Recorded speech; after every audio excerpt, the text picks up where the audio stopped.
12.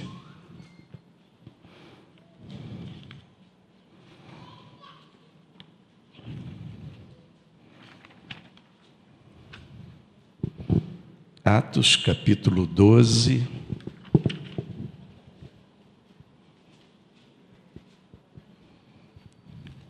De um em diante.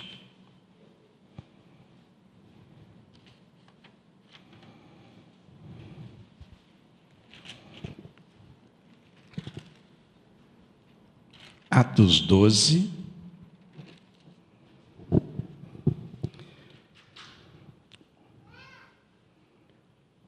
versículo 1 em diante. Nessa ocasião, o rei Herodes prendeu alguns que pertenciam à igreja com a intenção de maltratá-los e mandou matar a espada Tiago, irmão de João. Vendo que isso agradava aos judeus, prosseguiu, prendendo também Pedro durante a festa da Páscoa, e tendo-o prendido, lançou no cárcere, entregando para ser guardado por 4 escoltas de 4 soldados cada uma. Herodes pretendia submetê-lo a julgamento público depois da Páscoa. Pedro então ficou detido na prisão, mas a igreja orava intensamente a Deus por ele. Na noite anterior ao dia em que Herodes iria submetê-lo a julgamento, Pedro estava dormindo entre 2 soldados, preso com 2 algemas. E sentinelas montavam guarda à entrada do cárcere. Repentinamente apareceu um anjo do Senhor e uma luz brilhou na cela. E esse anjo tocou de lado em Pedro e o acordou. Depressa, levanta-se, disse ele. Então as algemas caíram dos punhos de Pedro. O anjo disse: vista-se, calça a sandália. E Pedro assim fez. E disse-lhe o anjo: põe a capa e segue-me. E saindo Pedro o seguiu, não sabendo se era real o que se fazia por meio do anjo. Tudo lhe parecia uma visão. Passaram a primeira e a segunda guarda e chegaram ao portão de ferro que dava para a cidade. E este se abriu por si próprio para eles. E passaram, tendo saído, caminharam ao longo de uma rua, e de repente o anjo o deixou. Então Pedro caiu em si e disse: agora eu sei sem nenhuma dúvida que o Senhor enviou o seu anjo e me libertou das mãos de Herodes e de tudo que o povo esperava fazer-me. E percebendo isso, ele se dirigiu à casa de Maria, que é mãe de João, também chamado Marcos, onde muita gente se havia reunido e estava orando. Pedro bateu à porta do alpendre e uma serva chamada Rode veio atender.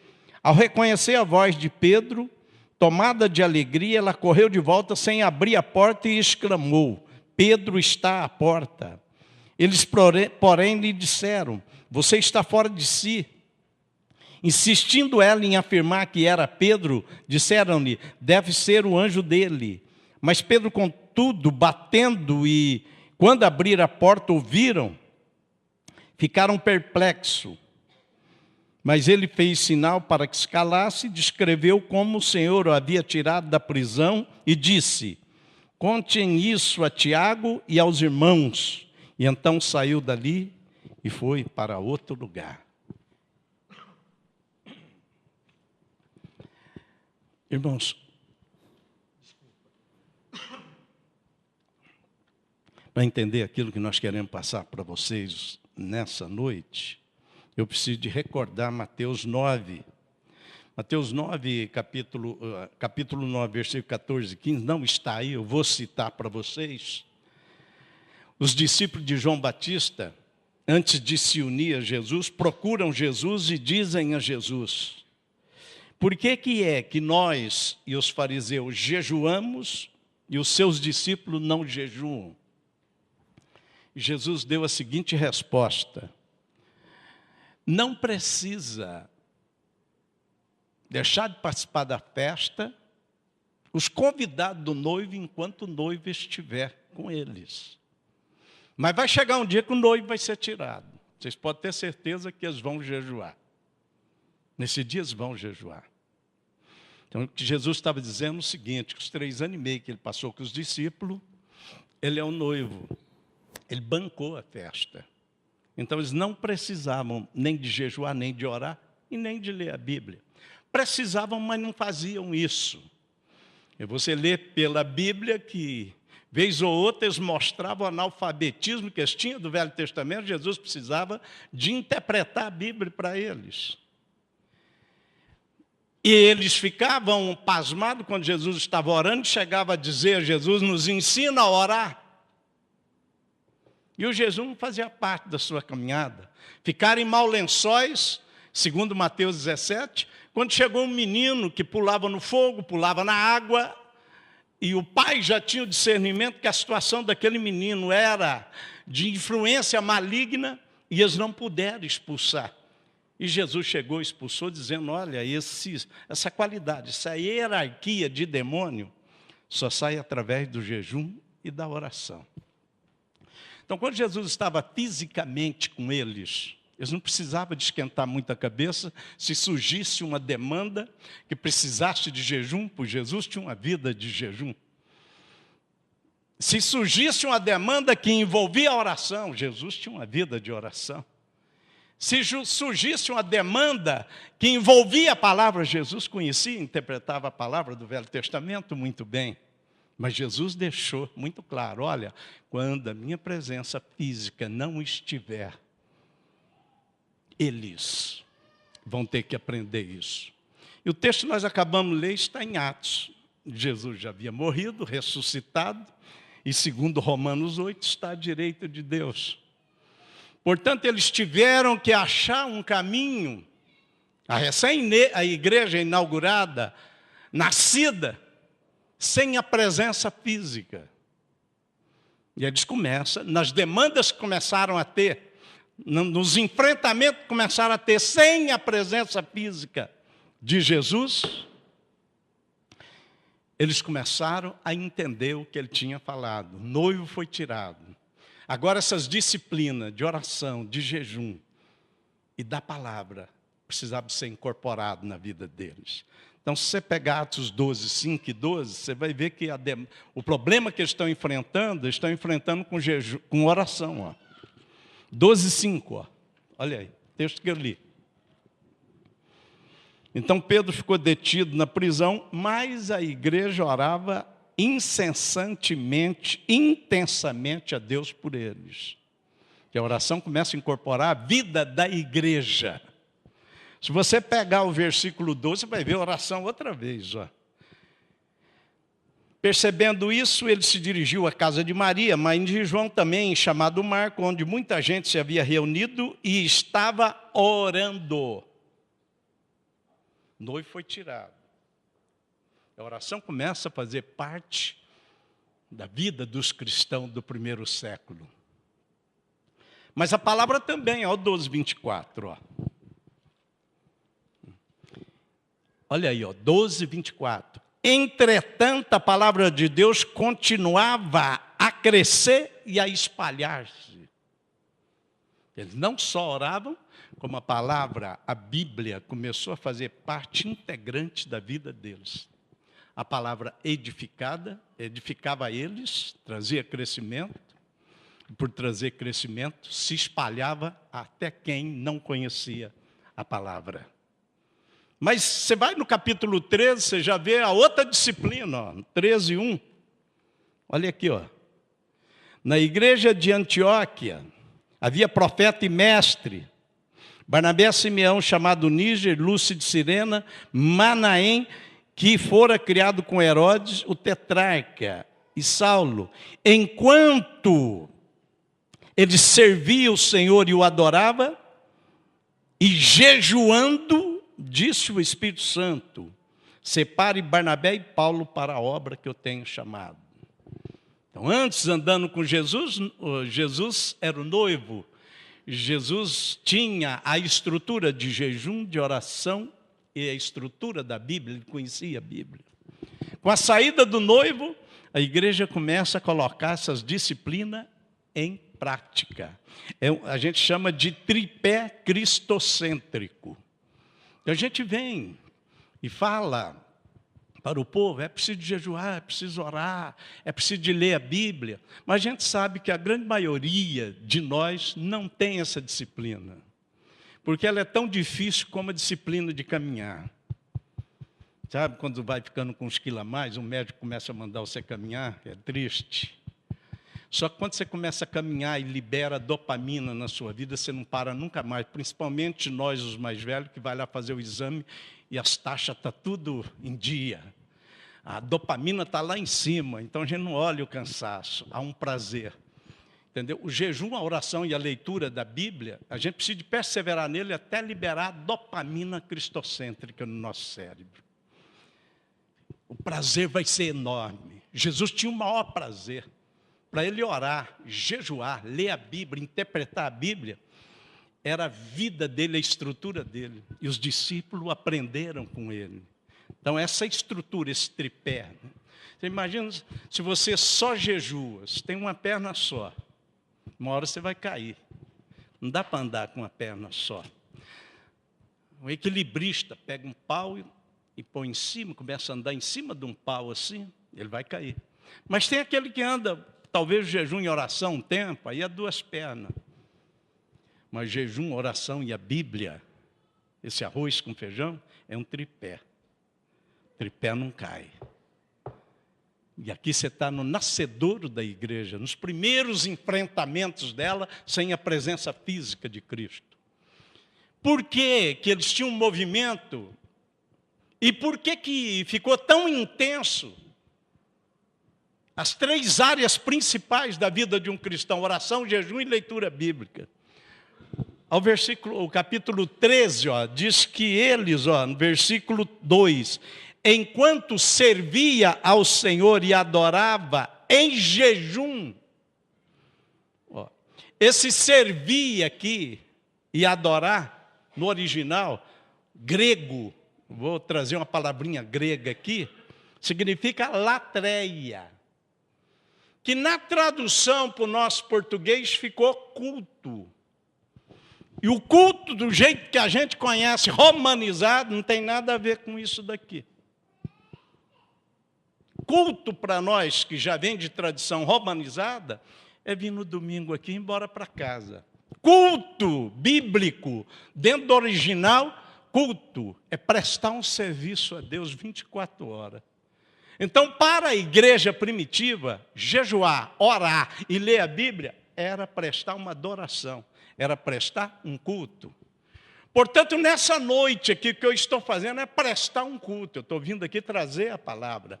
Se supõe que a palavra recebida na sua vida vai dar condição para você prestar um culto na semana, prestar uma latreia na semana. Então, os elementos de jejum, oração e leitura bíblica está envolvido nessa latreia cristocêntrica, que significa um culto racional, o culto em que se apresenta o seu corpo para o Senhor 24 horas por dia. Portanto, para Deus, culto é pregar, evangelizar, curar os enfermos, jejuar, orar, ler a Bíblia, visitar o enfermo, abençoar uma pessoa, ligar para alguém. É uma coisa que faz parte da vida 24 horas. E não o que a gente chamou de culto, que é esse hábito de vir numa reunião como se fosse picar um cartão e ir embora para casa, sem maiores alternativas. Portanto, no dia que você sai desse culto e vai para a sua casa, você tem a semana inteira e você vai ter implicações para enfrentar. Mas como o culto romanizado não traz resposta, portanto, nós não sabemos o que é o verdadeiro culto ou a latreia, nós não temos a autoridade advinda do jejum, da oração e da leitura bíblica. Se a presença física de Cristo está ali, e agora ele ressuscita, como que se traz a presença dele ressurreto, invisível? O jejum, a oração e a leitura bíblica. Então, Jesus se manifestava onde tinha essas atitudes. Onde havia essa atitude da sua igreja, oração intensa, a palavra prevalecendo e o povo jejuando, Jesus se apresentava. E não era mais visível, era nas respostas, era nas vitórias que eles iam tendo no enfrentamento. Portanto, você está junto comigo aqui nessa noite, nós podemos fazer um divisor de água na nossa vida. Nós podemos pular do culto meramente romanizado, como uma aplicação de cartão para ir embora para casa, cumprir uma obrigação para a latreia. Sair daqui e já começar um caminhar de 24 horas, serviço de Deus. As nossas vidas, serviço de Deus. E as experiências acumulará. O que aconteceu com a igreja naqueles primeiros dias dela, é o que acontece no dia a dia com você, comigo, com nós. E por que ela enfrentou? Com esse tripé, primeiramente, ela teve condição de enfrentar os momentos de desilusão. Ela enfrentou a desilusão. Você imagina aqui no capítulo 12, eles têm uma liderança sólida de pessoas que andou com Jesus, Pedro, Tiago. E o Herodes manda matar o Tiago. 12:1, nessa ocasião o rei Herodes prendeu alguns que pertenciam à igreja com a intenção de maltratar e mandou matar a espada Tiago, irmão de João. Isso é uma desilusão. Se você não tiver esse tripé, você começa a pensar, vem cá, mas o cara é tão consagrado, andou com Jesus, irmão do João, que escreveu o Apocalipse. A igreja orando e o cara morreu. Por muito menos a gente fica desiludido, desfria com Deus, desvia. Ou tem uma vida superficial com Deus. Desiludido. Culpando a Deus por algumas coisas. Por muito menos. Mas a igreja estava orando, jejuando e tinha as interpretações corretas da Bíblia. Herodes matou o Tiago. Ele falou, agora eu acabo com eles. Eu mandei matar Jesus. Esses seguidores ficam dando continuidade. E o pior, reproduzindo o que ele ensinou. Então, a minha afirmação de que Cristo morreu, eles vêm na contramão da história e dizem que Cristo está vivo. E eu não posso desmentir. Porque tem cura, tem milagre. O homem não está presente, mas tem.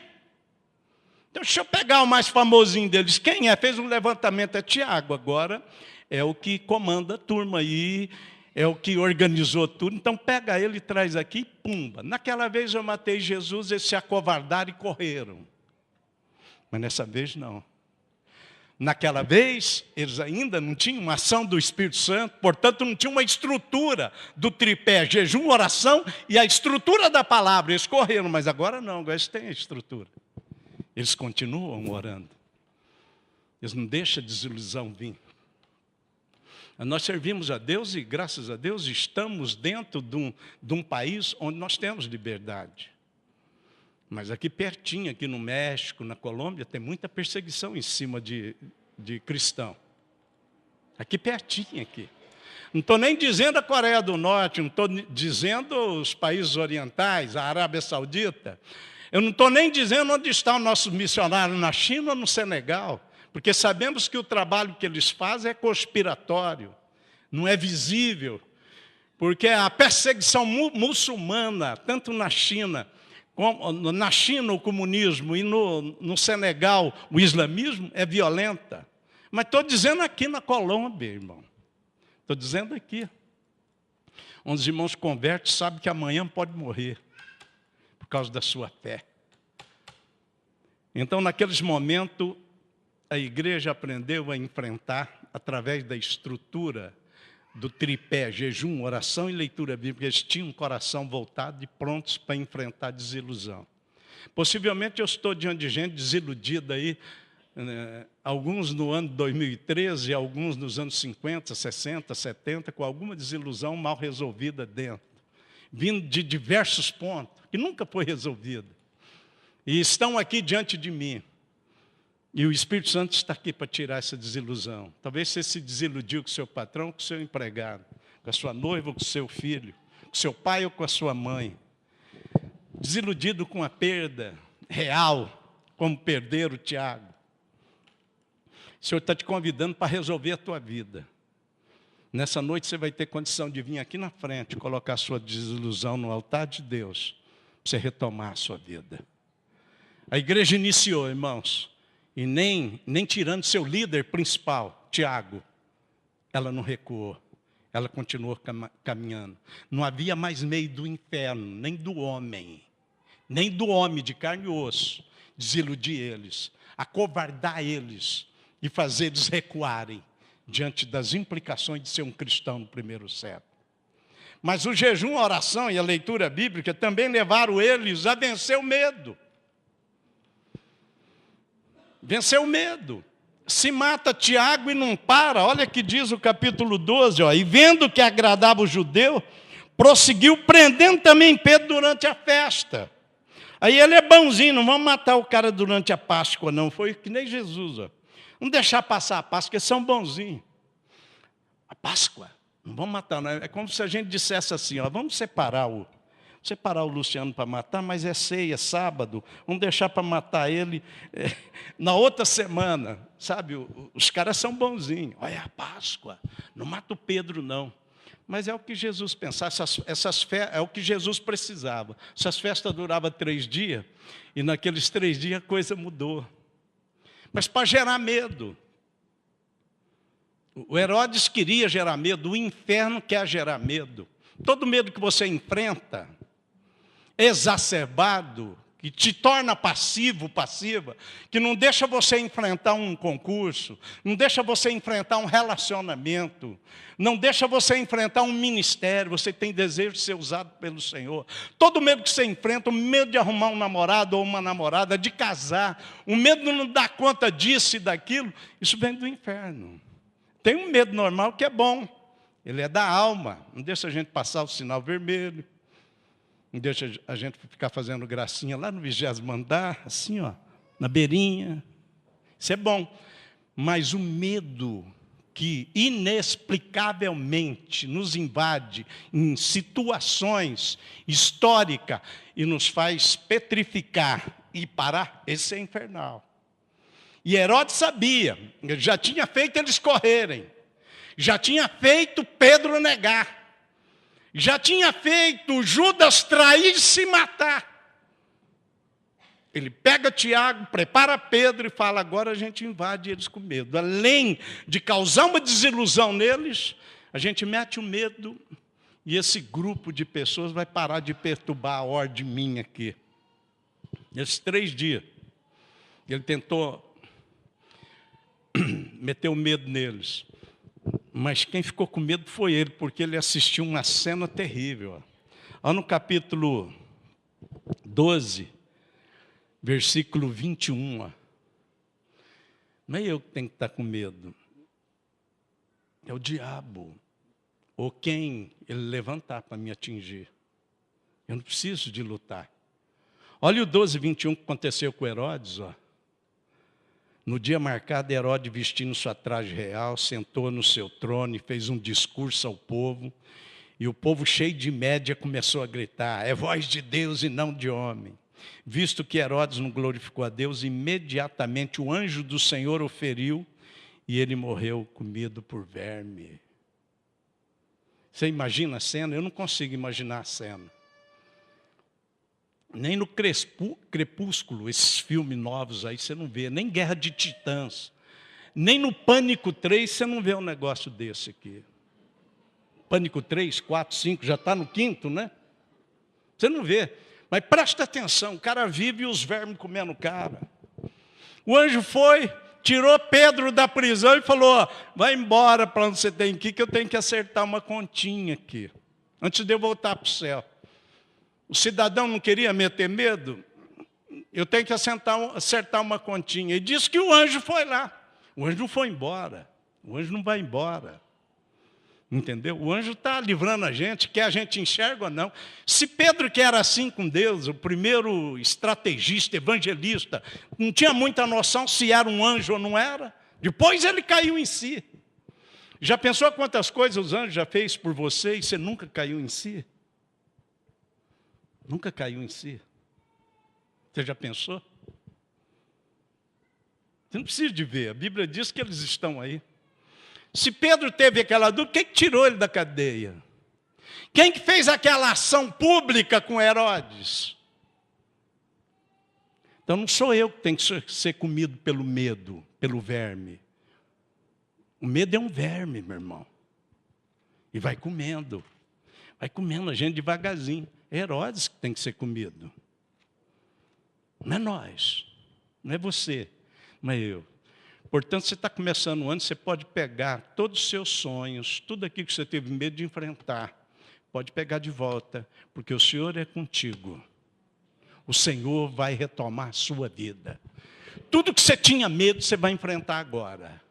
A partir de hoje, você vai ver o que Deus vai fazer na sua vida, meu irmão, minha irmã. Quantos diplomas serão tirados aqui que estão enroscados? Quantas promoções estão aqui que já devia de estar?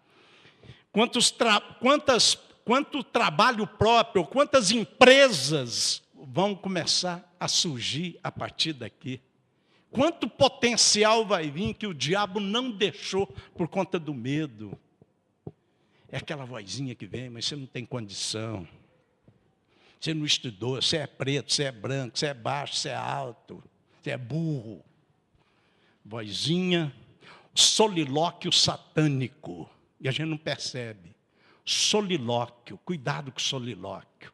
Você acha que é você mesmo. Solilóquio é quando a gente está conversando com a gente mesmo. Cuidado, você tem que ser muito crente e ter muita Bíblia para conversar com você mesmo.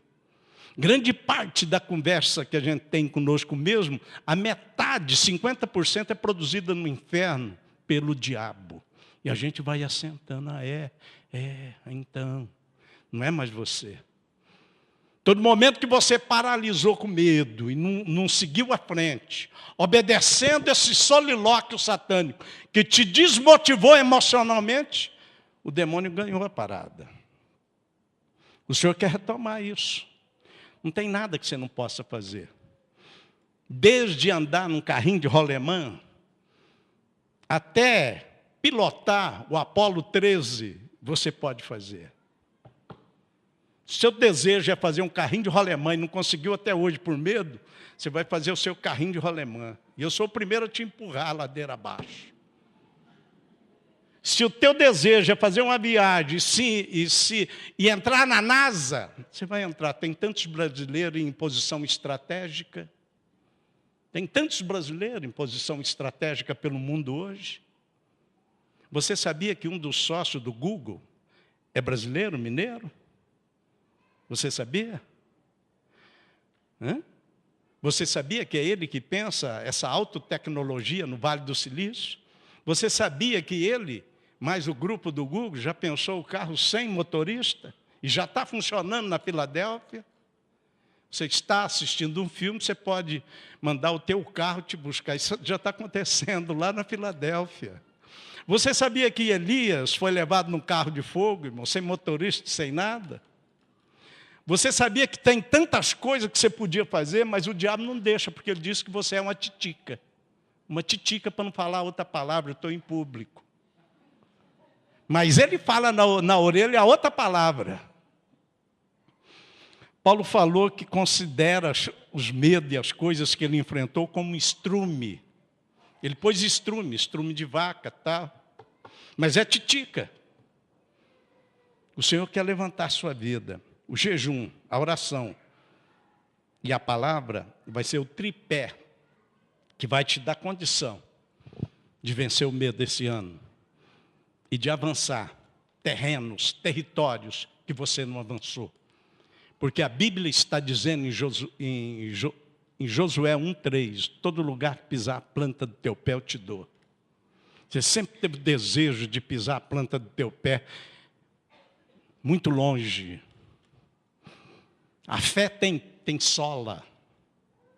O medo não deixou. Você está com a fé grande, mas é emocional. Hora de dar o passo. Aquele sapatão grande, que é tipo NBA, 50 e pouco, vira um sapatinho de criança de 2 meses. Você fica no lugar parado.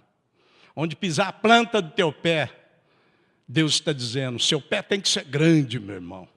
Na fé tem sola.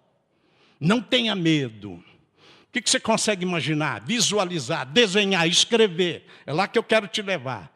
Vem, Abraão, vem para fora, olha as estrelas. Você viu as estrelas? Agora olha as areias. Dá para você contar? Dá para você contar as estrelas? Não dá. É isso que eu quero fazer com você, não dá para contar. É isso que Deus tem para você, para mim.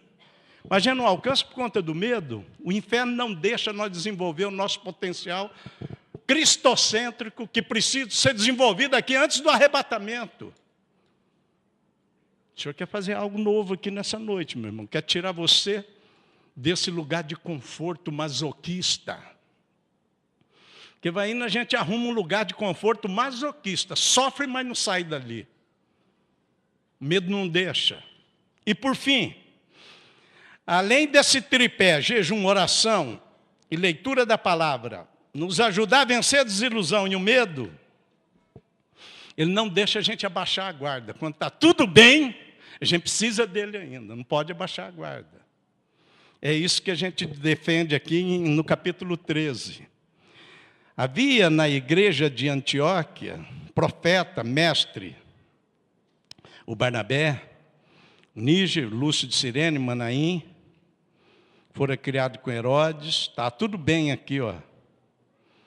E enquanto eles adoravam e serviam o Senhor em jejum, disse o Espírito, separa Barnabé e Saulo. Então, Antioquia, na Síria, foi a primeira igreja estrangeira.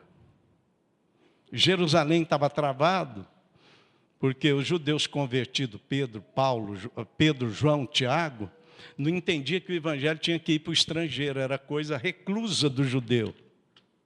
E na perseguição de Jerusalém, os irmãos que correram foram para a Síria. E ali fundaram essa igreja. Era tão importante que olha como é que ela vivia aqui no capítulo 11. Ó. 11, 19. Ó.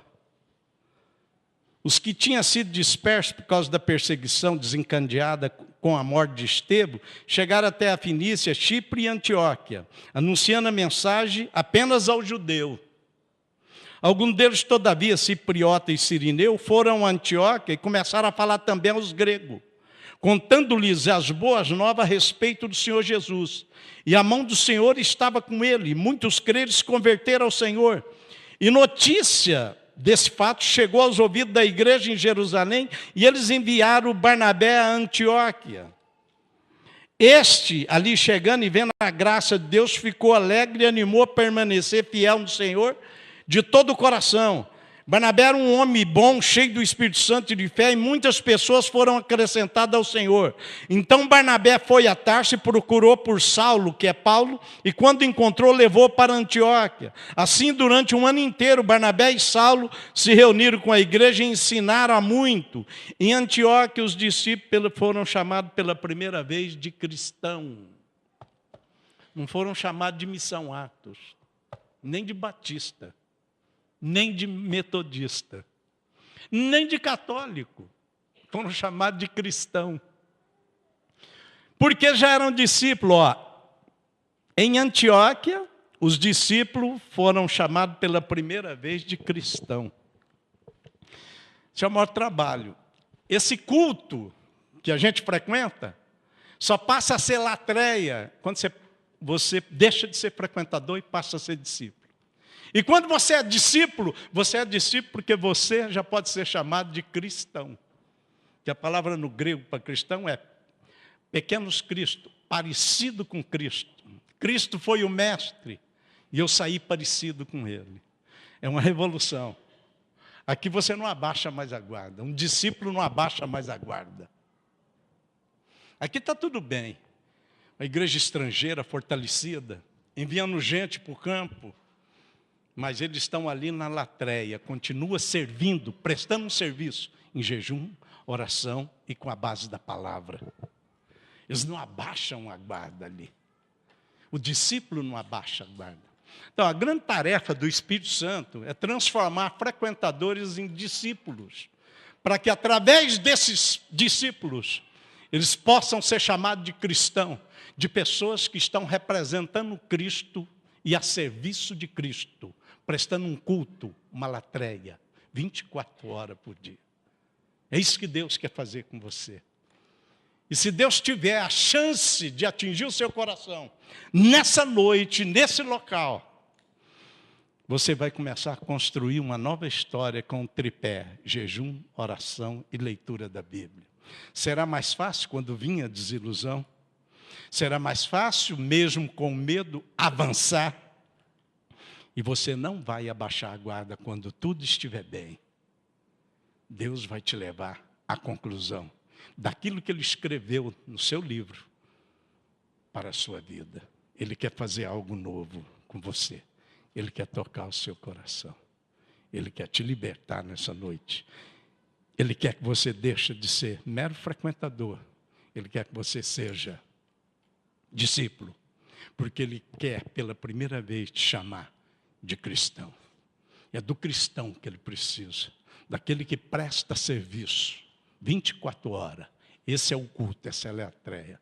24 horas, no lazer, em casa, no trabalho. Onde você está, Deus vai usar a sua vida. E o que você enfrentar, seja desilusão, medo, você vai ter condição de enfrentar isso com galardia, porque você vai ter estrutura espiritual para enfrentar as situações que estão à frente, da demanda e da conquista que você vai ter.